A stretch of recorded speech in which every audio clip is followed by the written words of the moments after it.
Okay, so what we're gonna do is we're gonna try a few things here, and what I have here is I've been rummaging through some of my old school stuff, and I found a kind of a poem book from English class. I'm sure that a lot of people are used to this, and on every single page there's a different poem, a different title, etc. So what I'm gonna do is first I'm gonna give you the book, and I'm just gonna have you go to any poem. So choose any poem that you like. I'm gonna turn around. Okay. So you found the poem? Yes. Perfect. So now I'm gonna have you just in your head read the first line of the poem. First? So not the title, but the actual first line. Okay. And let's just start this out. I'm gonna try and see if I can get a word from there, from the first line. Maybe a word that's not very common in everyday language. Maybe there's one or two that could fit the bill, but what I'm getting here is a strong presence of two letters that are the same in the middle of the word. Yes. Yes. Can you just think of this word? Is it the word doom? Yes. Yes, it is the word doom. Perfect. Yeah. So now that we've got that, I want you to actually read the poem to yourself. So just in your head, read the poem. And while you're reading it, try to get the feeling of the poem. And if there's any colors that are mentioned, lock in the color in your mind. So just read it out and tell me when you're done.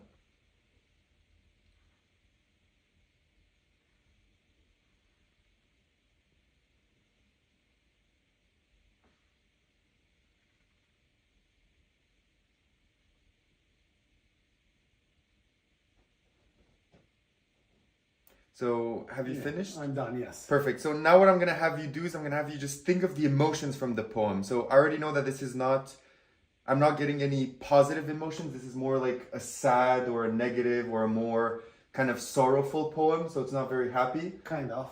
And is there any colors that are mentioned or a presence of a color inside of the poem? Yes, there is. Yes, there. Just imagine this color in front of you. Is it the color blue? It's kind of Yes. blue. Yes, that's the color.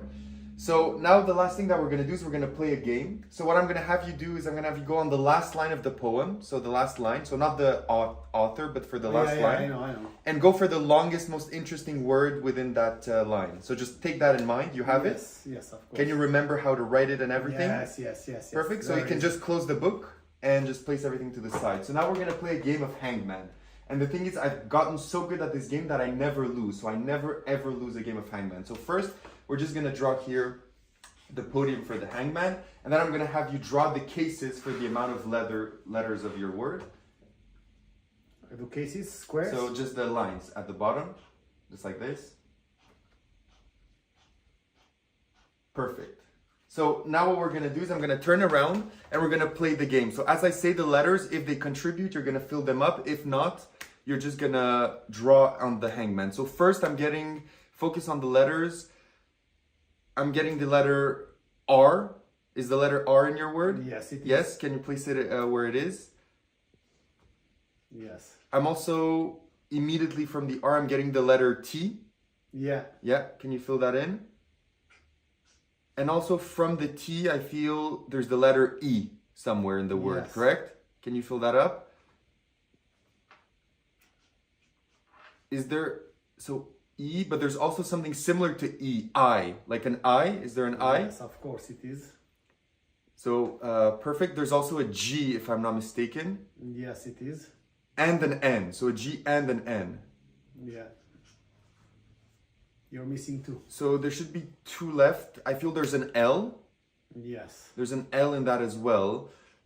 And the last letter should be an A, right? The last letter should be an A. Yes. So your word was Alerting. alerting, just like that. So thank you so much. Oh, you're very welcome.